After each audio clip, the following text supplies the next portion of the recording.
It's just different.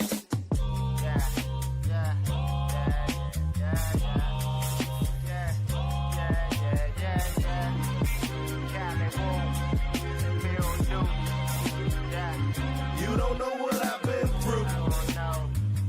You don't know what I seen. Live your life, not mine. If you know what I mean. You don't know what I've been through. You don't know what I seen.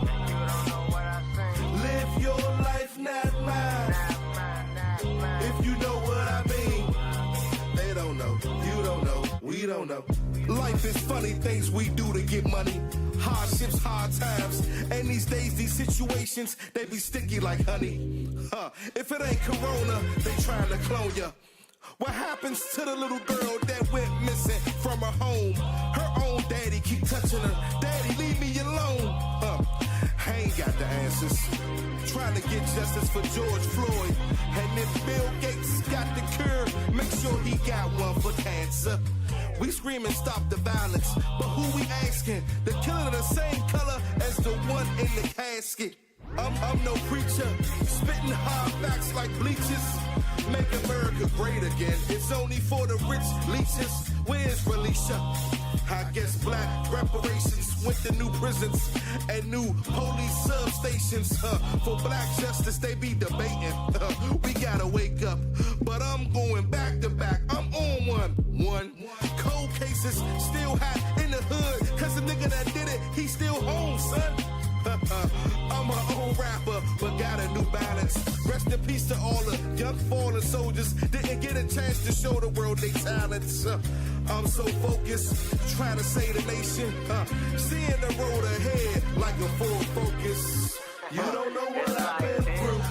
It's like that. You don't know what it's I like seen. This. It's like that. Live your it's life, like not this. mine. It's like that. If you know what I mean. This. It's like that. You don't know what I've been through. Yeah. You don't know what It's I've like seen. this. Yeah. Live your It's life, like not that. mine. Yeah. If you know what I mean. They don't know. You don't know. We don't know. Life is a bitch and death is a motherfucker. You can't trust a mother, cause people be mother. They stab you when you're back and they smile up in your face. They do whatever it takes. Yo, yo, yo, yo, yo. Yo, yo, yo, yo, yo. Yo, yo, yo, yo. Y'all already know what it is, man. It's your host with the most, man. Focus Field of Focus Radio, man. And we do this thing, man, each and every Thursday right here, man, on Bill Wave Radio. And beyond. You already know what it is, man. Call in number 301-761-1040. And you know, man, each and every Thursday I got to thank my people, man, who have been hanging in there with me, who have been sticking in there with me the whole time I've been doing this Focus Radio thing. And I've had a few people that have been trying to tarnish my name and put my name in the dirt while we have so much of this foolery that's going on around. But anyway, just wanted to touch briefly on that because it was on my heart and I had to find some type of way to vet. You feel me? And the thing about me, I will go and fight for defamation of character all day long. You feel me? All day long. You know what I mean? Because it's real with me and I'm that focused at the end of the day. But anyway, we're going to keep it moving. You already know what it is, man. Each and every Thursday, we do this thing, 6 p.m. to 7 p.m. So we are your hottest evening podcast, especially on Thursdays. And this podcast is based around the missing and murdered community. And what we're going to do, I'm going to introduce my special guest in the building. You know what I mean? Got to introduce my special guest that's in the building. You feel me? Because we heavy tonight. We real heavy tonight. You know what I mean? And then I got to go to my missing segment right away because last week I missed it. Speaking on women rights and women voting and why it's important to vote and who are you voting for at the end of the day, long as you vote. So you already know what it is, man. In the building, I have advocate.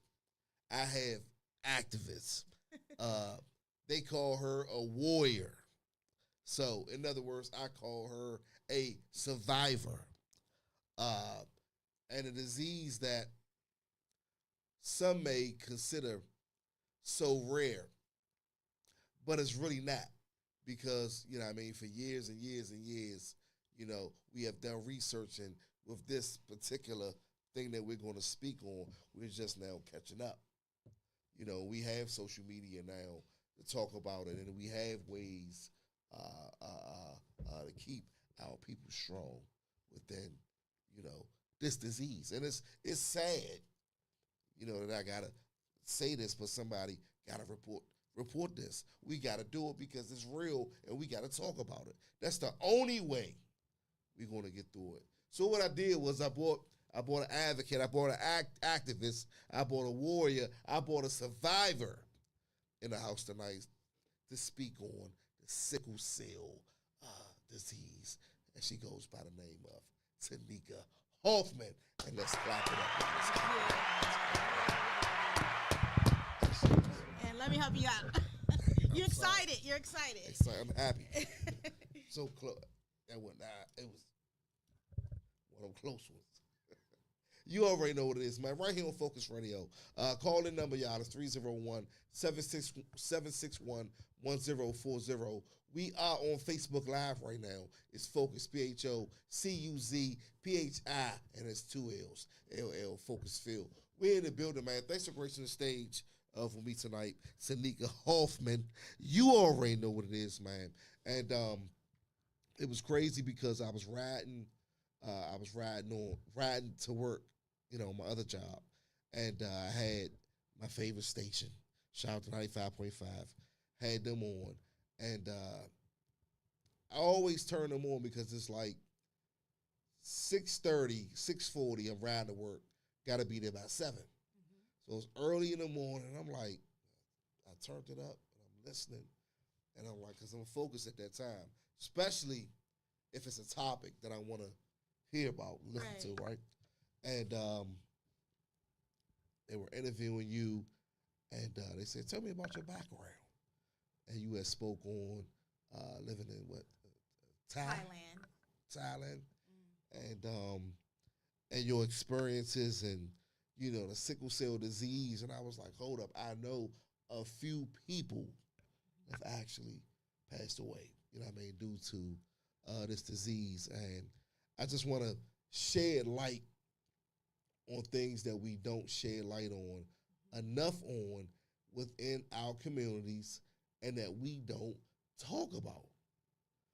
We hide a lot of things. We want to be so cool that we can't talk about this, we can't talk about that. So what I did bring was some inspiration in the Phocuz Radio tonight to speak on the sickle cell disease, to speak on, I don't know if it's preventable or not. Yes, it can. Oh, it is? Yes, it can be preventable. Okay. So we can talk about that as Okay. the conversation go tonight. I'll get in depth about its origins, how it affects our community, the history behind it, where we currently stand today, where we're going in the future, and any questions the audience might have. I'm here to answer your questions about sickle cell disease. Let's go. And can you give my audience just a touch of your background? Of course. Ms. So hello, Hoffman. everyone. My name is Tanika Hoffman. I was born in Washington, D.C., but raised in Prince George's County. Undergrad, I went to Temple University, and my undergrad is in international business and marketing. I double majored. My master's is in international development. I also have a certificate as a community health worker. So I'm a licensed community health worker, and I have like continuous credits in like business professionality, as well as I own a coffee shop in Thailand. It's in northeast Thailand. The province is called Ubon Ratchathani, and it's basically an initiative to create employment for women who come from farming backgrounds, because in Thailand, if you're from farming backgrounds, you're normally considered impoverished, and a lot of women go to Bangkok to work in the sex industry, and so it's just another opportunity. Want to stop you right there. Wow, wow. Because that is one of the things that we definitely, and no Diddy, turn our nose up here, and illegal, you know, if it's under the age of 18, as far as a female or with the male engaging in any sexual activity with the minor. And you just mentioned that's one of the reasons why you open your coffee shop, Yes. so they can have a different opportunity. Yeah, other and see options. something different. Well, it's more Is it that controlled over there as far? Well, it's not that it's controlled. It's just that it's not enough opportunities, especially when you don't have a good education, or it's very like a hierarchy type of system. And so a lot of women, they come from the south. They come from the south, but mostly they come from the north. And Bangkok is like the sex hub in the country for commercial sexism. And so a lot of women come to provide for their families because the pay is well. And so a lot of Americans, Europeans, British, German people come to Bangkok to take advantage of the commercial sex industry, because although it's considered illegal, the government just turns a blind eye and they allow it to happen. And so I originally got into it because for my master's program, I had to go overseas and work in any initiative or NGO that I wanted, but I was always interested in women's rights, human rights, but specifically like the trafficking world. And I worked at an NGO called Nightlight. And what Nightlight does is they provide opportunity for women who want to get out of the sex trade, who works in the sex industry, by teaching them alternative skills such as like jewelry making. They also have a coffee shop that I help open before I open my coffee shop. They do like T-shirts. Now how engaged are we here in the USA as far as with Bangkok? Because I think that, and I would hate to say this right now, but I gotta say it. One thing that the gangster and the crook, whatever you want to call them, said, as far as we have those that come from other countries and come over and to clear their background, you feel me, with fake names and fake numbers and fake this and fake that. You feel me? So when we have these women that may come over and they have lived their culture, their background that you're speaking on, and they come over, what are we to do? Because they may have to be trained and they may have to be reconditioned to know that we don't do that over here. Well, if you're asking, like this is really like maybe traumatizing. Yeah, it's very much so traumatizing. So if you're asking like what happens afterwards to those women, that's why organizations like Nightlight is important, because not only do they provide them with employment, but they also provide like spiritual support, mental health. Not only does Nightlight work with Thai, so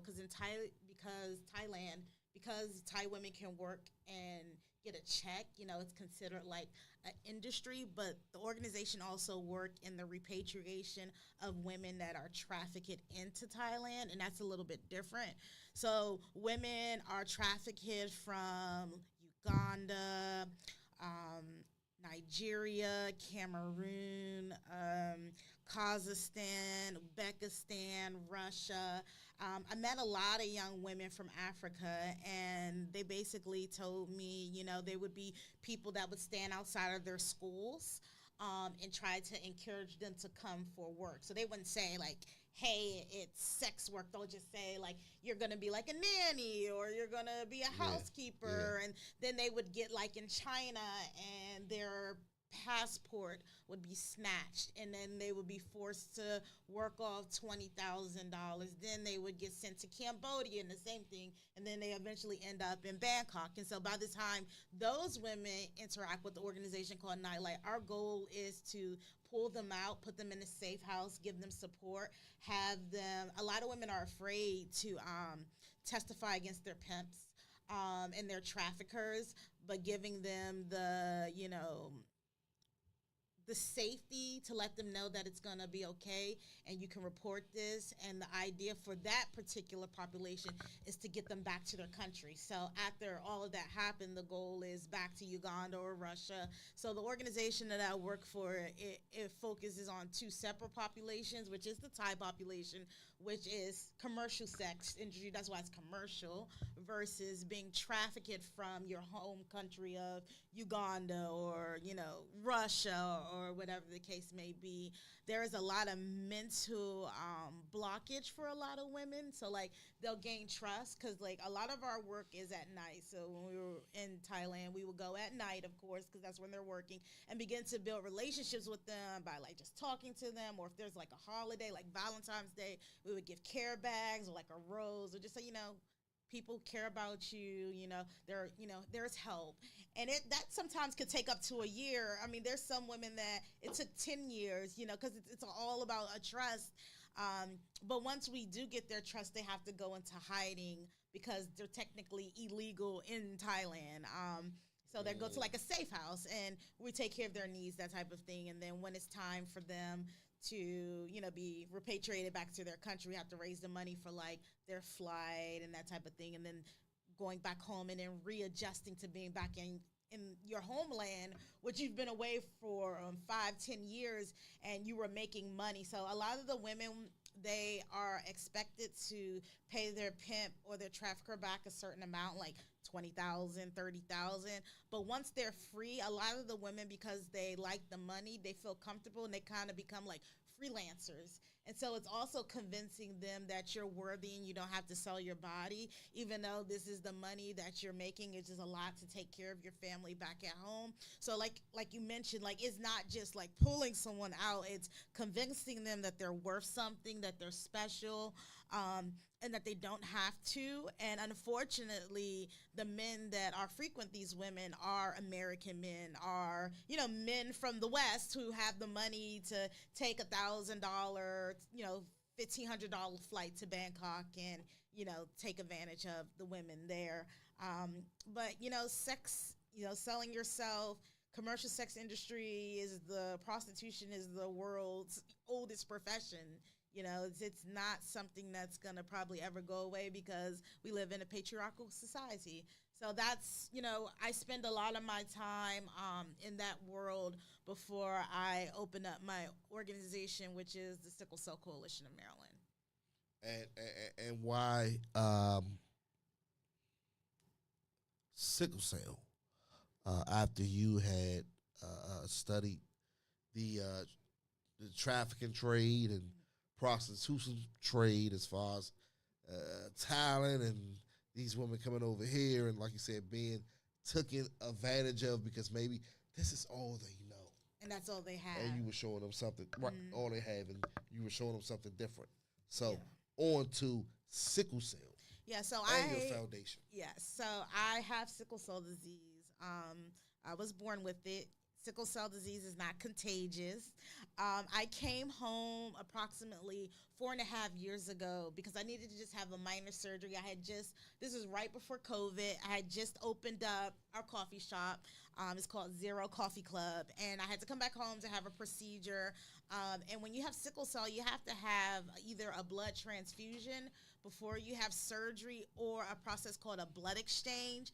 And basically a blood exchange is like a souped up blood transfusion where they take all your blood out and then they give you like 10 to 20 units of blood so that you can survive the surgery. Well, when I received that blood, it wasn't appropriately cross-matched and the antibodies and antigens wasn't looked at appropriately, and I got really violent because a lot of people don't know if you are black or if you identify as African American, it's really important for you to receive blood from other African Americans. And so in my case, we believe that I received blood from someone who was of Caucasian descent, and it made me really, really ill.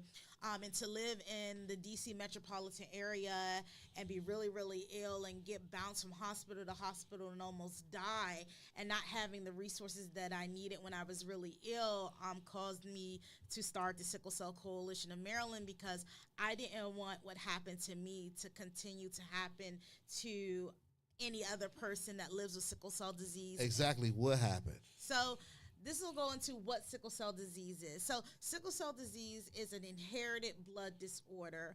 I like to explain it like this. You have blood cells that are in the shape of a donut. So they're circle, right? And they're really bouncy and they can flow through your veins. Well, my blood cells, they actually turn. So they turn into the shape of a sickle, which is where it gets its name, the farming tool, to pull up wheat and hay and rice. And so because my cells are in the shape of a sickle or a crescent, they're very sticky and they can't hold oxygen. And so what ends up happening is they get stuck in the blood vessels because they can't flow like the donut-shaped cells. And they cause an incident called a pain crisis. And because blood can flow everywhere, you can have a pain crisis anywhere. And a pain crisis is one of the most painful events known to man.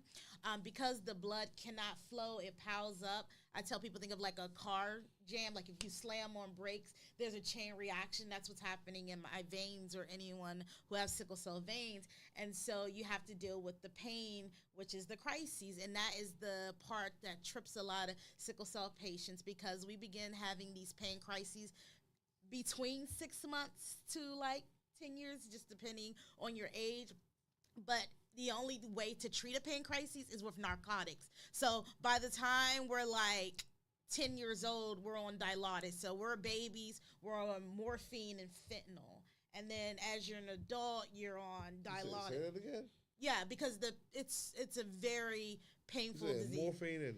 Yeah, so when you're a baby and a little kid, you're on morphine and fentanyl to help the pain. But by the time you hit an adult, because the pain is so terrible, you get bumped up to ketamine and Dilaudid. And because we live in an opioid epidemic, and then also because sickle cell disease predominantly affects Black people as well as Hispanic people, we are in excruciating pain in these emergency rooms, being called drug addicts and drug seekers. And the longer you wait, the more damage happens. Because think about it, you're being starved of oxygen from the inside because your blood cells can't carry oxygen. So yeah, there's no current medication that can treat sickle cell disease when you're in a pain crisis, except for a blood transfusion, which is the idea to get more normal cells in your body to help with the sickling, or to take oxygen, fluids, and narcotics. And yes, we start narcotics as soon as what we is start. what is it? Ketamine. What is ketamine? Ketamine is also a form of a narcotic. They give it to sickle cell patients because by the time we hit certain ages, we've been on the medication so long that we have to reset the brain. So the ketamine resets the pain receptors in your brain so that you can better accept the Dilaudid or the fentanyl that you're on. Some people do still take morphine as an adult, but like it's like water to most people because of the pain. And then people always say, well, what does a pain crisis feel like? I used to say it feels like taking your finger and slamming it in the car door, but this summer I had some Charlie horses, and I was like, oh, this is what a sickle cell crisis feel like. So if you ever had a Charlie horse, that is very close to what a crisis feels like, and it's happening in your arm and your leg. You can't walk.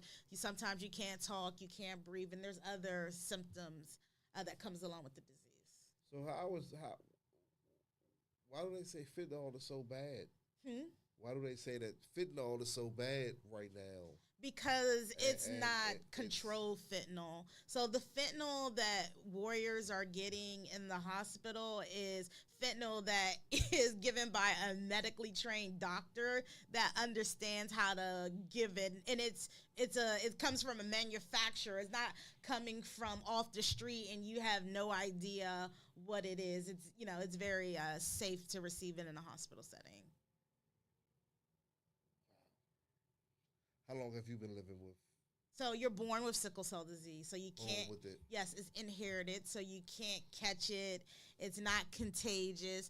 It's a recessive disorder, so both of your parents have to have sickle cell trait, and then it's 1 in every 4 chances for every pregnancy. So basically, it's a 25% chance. If, like, say, you and your partner have sickle cell trait, your child would either have the disease at 25%, or the trait at 50%, or nothing at 25%.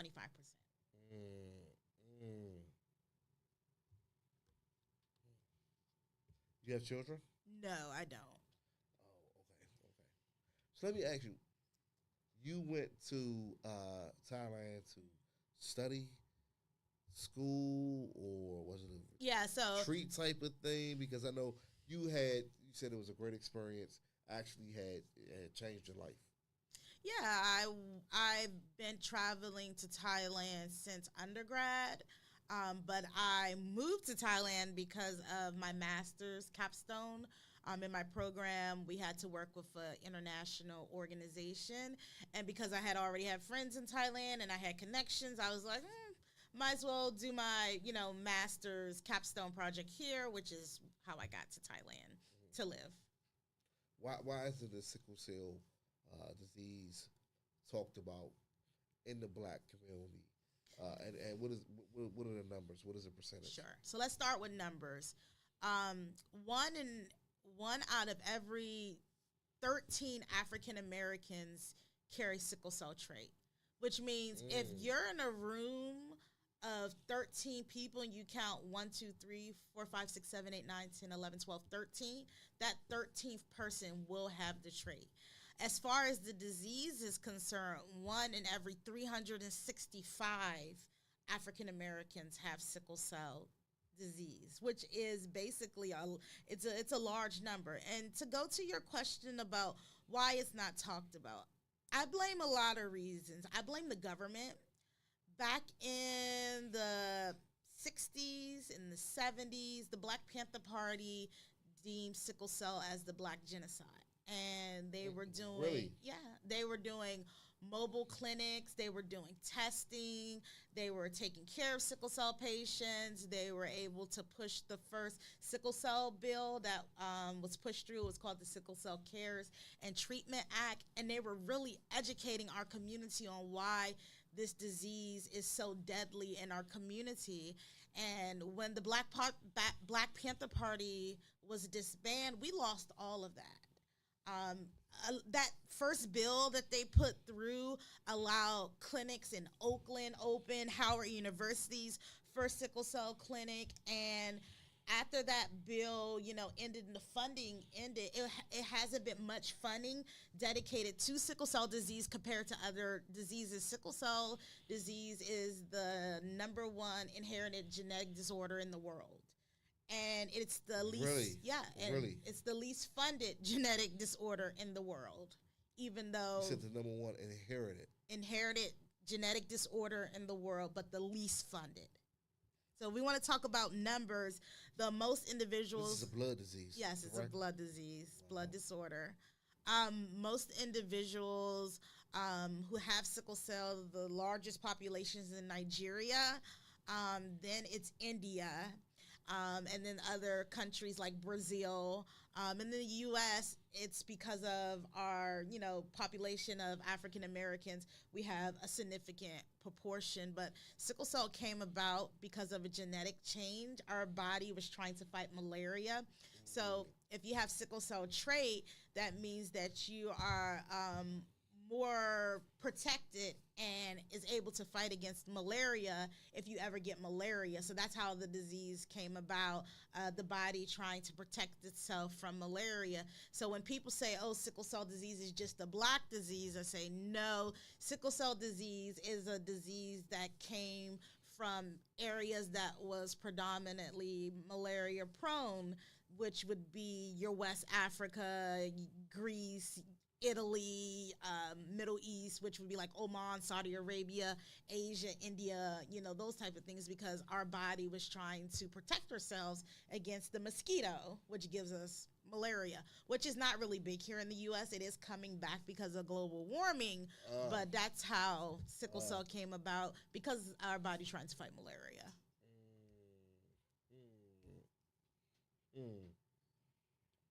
Prevention. Yes. You spoke on that. I didn't know. Yeah, how do you prevent sickle cell? Yeah. You have to know your status. That's how you prevent sickle cell. And then you begin to have smart conversations with your partner. Just like we want people to know their STI status or their HIV and AIDS status. The same for sickle cell disease. Sickle cell disease is a very expensive disease to manage from the perspective of a family. The lifetime of an individual sickle cell, you can spend $1 million in care. So you need to know your status. You can go to your what is this medicine and so hospital stays. The average sickle cell patient can stay anywhere from 1 to 5 hospitalizations in a year, clinic visits, medication, time off of work. It's really hard for us to work because our blood cells only live 20 days. You have a nonprofit, you have an organization, or yes, tell these people to donate. Yes, really, yeah. Yes. Seriously. Yes. So hold on, let me just finish giving the information as far as testing. So it's important for you all to know your status. Now, depending on what state you were born in and how old you are, you might be able to go to your state to find out your status, because in the United States, as of 2006, every baby is tested in the United States for sickle cell disease. So when you're born, they take a heel prick in the hospital and they'll run it through the state labs. And in the state labs, it'll say if you have the trait, which is not the disease, or it'll say you have the disease.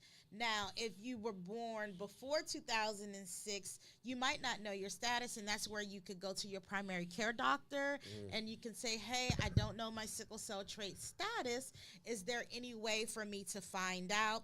You can also... Now, everyone should get checked out? Yes, everyone should get checked out. Okay. Even if you're an athlete, if you have sickle cell trait, there has been a lot of cases known of athletes dropping dead because of overexertion and the cells sickling. So if you are an athlete and you have sickle cell trait, make sure you warm up before you work out. In the military, they actually make you wear bands so that your drill instructors know that you have sickle cell trait, but also make sure you stay hydrated when you're working. Also, if you have sickle cell trait and then also sickle cell disease, no mountains, no high altitudes. You can fly. If you have sickle cell disease, check in with your provider for flying, but be very, very, very, very careful taking trips to the mountain, because the oxygen is so thin up high. And remember, you don't have enough oxygen going in your body as is, that you can die on the mountains if you have sickle cell trait or sickle cell disease. And the same is also for deep sea diving and swimming and scuba diving. Be careful there.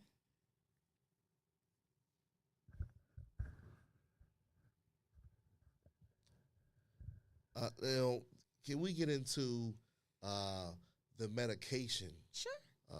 part, and as far as insurance, because this is something that is a lifelong Yes. situation, right? So how do you people manage that? Yeah. And people have twins and triplets, and I had to Yep. know of some folks that were twins, and Okay. it was both of them, at the same time, and it was hard for the family. Yeah, very. Like you said, Remember, those I said hospital it's stays $1 and million. exactly. So how do we manage that?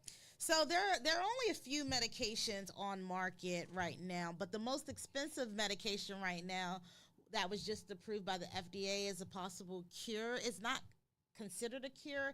It's called transformative medicine, but it costs $2 million and it's gene therapy. And the idea is taking out your DNA and editing it in the lab to tell your genes to stop producing sickle cells, but to produce fetal globin, which are baby cells, and they put it back in your body in hopes that you would produce new cells. That costs $2 to $3 million just for that procedure. We are currently working with Medicare and Medicaid in the state of Maryland to get it approved so that you don't have to pay for anything. A lot of sickle cell patients are on the poverty line, and a lot of them get their care through Medicaid. If you are lucky to work, then of course you get private insurance, but those bills add up. We live in a unique county. Here in Prince George's County, we have the largest sickle cell patient population in the state. And so I've been working with our legislators to get funding and money here for our warriors. We just opened up a sickle cell center at Capital Region Hospital. In fact, that program, we're intaking patients. So if you don't have a medical home and you need a place where someone is going to care about you, take care of you, not call you a drug seeker, not kick you out of the hospital because you're in pain and you just need medication, we do have a pathway at Capital Region where you can call the Sickle Cell Center and say, hey, I'm having a pain crisis, and you can bypass the ER so you don't have to deal with the judgment and the stereotypes and the discrimination that you may face. Also, there are opportunities for you to get free transportation if you go through the Capital Region program. So if you can't afford, going back to your question, if you can't afford transportation, we do have vouchers at the University of Maryland Capital Region. Also, we we also have opportunities for you to get help for like groceries. If you go through the Capital Region. So like say if you are, it's tight this month and you need some help, you can reach out to the University of Maryland Capital Region and You need to put that, I'm please pulling put up the information now. definitely. You can get help for groceries. And this program was actually won by a bunch of sickle cell organizations, Children's National and John Hopkins. We came together and applied for the Pathways Grant through the state of Maryland. And because of this grant, patients don't have to now travel to Baltimore or travel to Washington, D.C. in excruciating pain. They can go to a hospital in their community with doctors that understand them. And so that's something that we've really been working on to bring. Wow. I want you to keep on moving the culture forward, positive way for sickle cell, the sickle cell community.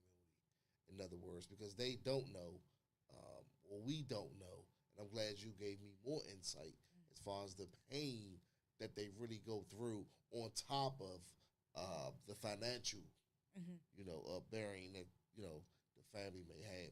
So, great information. Can I give you the number real quick? So sure. just in case, Of okay. course. So Yes. if you all do need help, please call 443-490-5177. And just to give you a reminder, you'll have access to transportation to and from your medical appointments. You would get food access through vouchers and gift cards. And then we're also building out assistance for employment and access to housing, because we also know that is just important in the So Black you hiring? community. Y'all got jobs? So we're not hiring currently, but we are okay.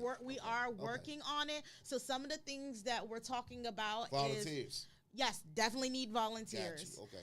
If you are interested in volunteering, you can email me at sccm.scd.now@gmail.com.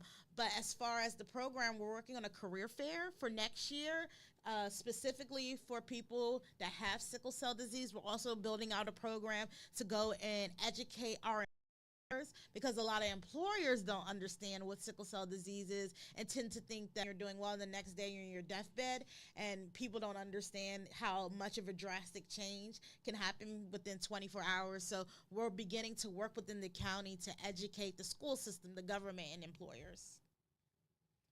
Great stuff. Great stuff. Great stuff. Do you see improvement within the sickle cell um, um, community, just as far as cancer? Because I look at that as a community of strength and hope, and we do so much Right. to try to find a cure, if not even cure, But better support. medicine and better research. It's not there for sickle cell at all. And for it to be a disease that predominantly affects us, we have to do a better job. As mentioned earlier in the conversation, sickle cell disease is the least funded disease by the government. People don't talk about sickle cell disease. Like, for instance, did you know that World Sickle Cell Awareness Day is the same day as Juneteenth? What really? Yes. See, you heard it first right here on Focus Radio. But, one thing I was thinking, right, as I was getting prepared for the show today, I said, I wanted to ask you, what month do we celebrate? Sickle Cell Awareness Month. So, September, we just missed it. So, September is Sickle Cell Awareness Month, and I hold an event every year.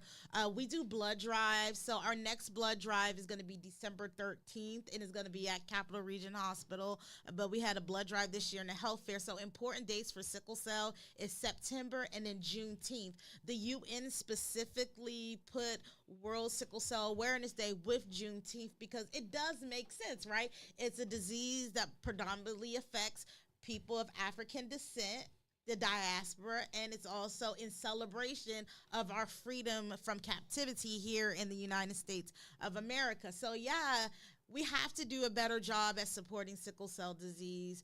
I am looking for volunteers. I'm also looking for board members. It's real. It's your blood. Yes, it's your blood. This is real. This is, tell them how important as far as the right bloodstream running through your body. Yeah, it's important because not only does it cause these pain crises, there are other things that happen from the disease. Like, if you're between the ages of 2 and 16 years old, you're at risk for stroke. So I've had many strokes. It also kills your bones. So, for example, the oxygen was starved from my shoulder bones and my hip bones, so my bones are dead, and I have to have those replaced via surgery. Not only that, it can cause cognitive issues because of the constant stroking that's happening. It also can cause blindness. There's also different types of sickle cell. So you might hear of sickle cell anemia, but that's one form of sickle cell. So if you think of it as an umbrella, sickle cell disease is top, but under that umbrella there is sickle cell SC disease, which is something that I have,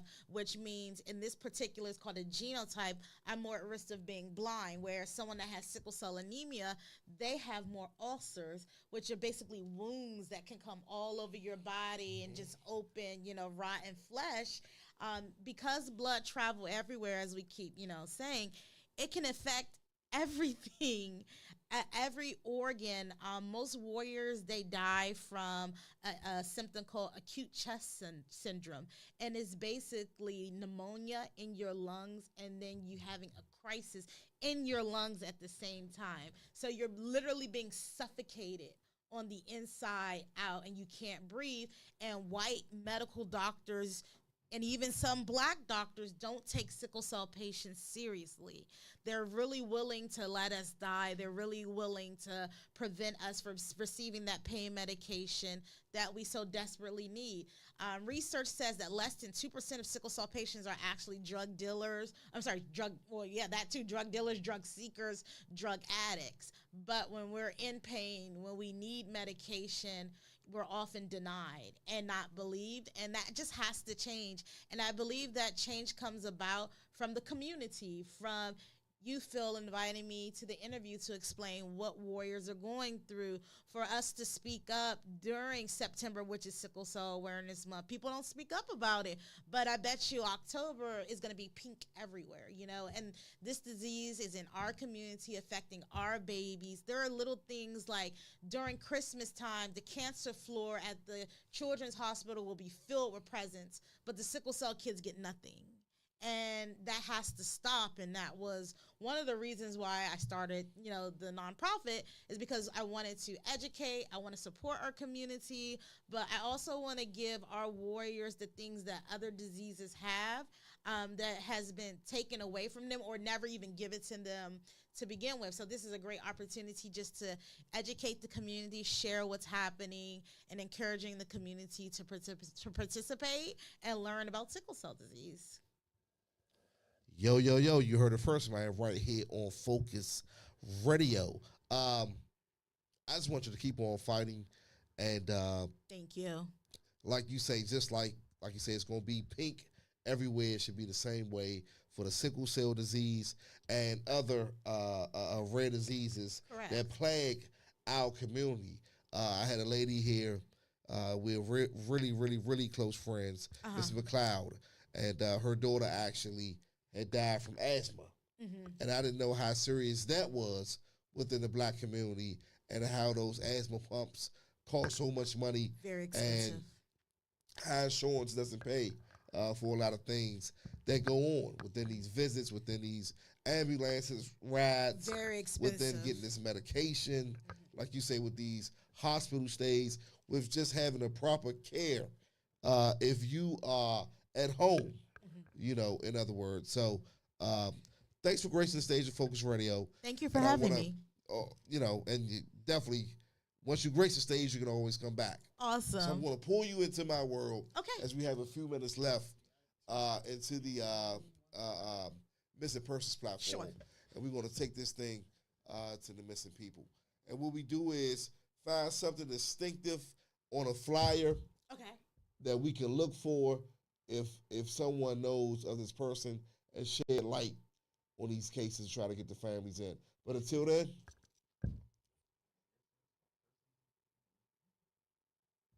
Tayana Sanders, 4200 block of 1st Street, Southeast. She's been missing since Tuesday, October 22nd, 2024. Reported missing at 7 p.m. I got to stand up. She is a black female, 5 feet 4 inches in height, 243 pounds, with red waist length braids and brown eyes. She was last seen wearing all black clothing. And that's a picture of her, and this is her flyer. Distinctive probably would be the 2 earrings I've seen in her nose, and probably the red braids.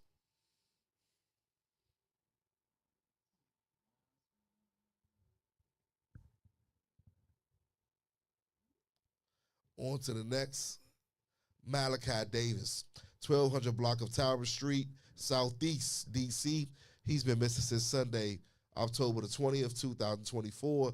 Reported missing at 9 a.m., so what I'm thinking probably didn't come home, and the public is seeking our assistance in locating the 14-year-old. And like I say, once again, missing from Tower Street, Southeast, black male, 5 feet, 6 inches tall, 120 pounds, black hair, brown eyes. Last seen wearing a black wearing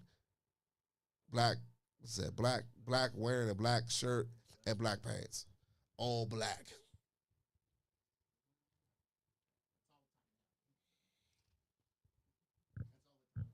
Oh, damn. I try to, I try to squeeze it in. You know me.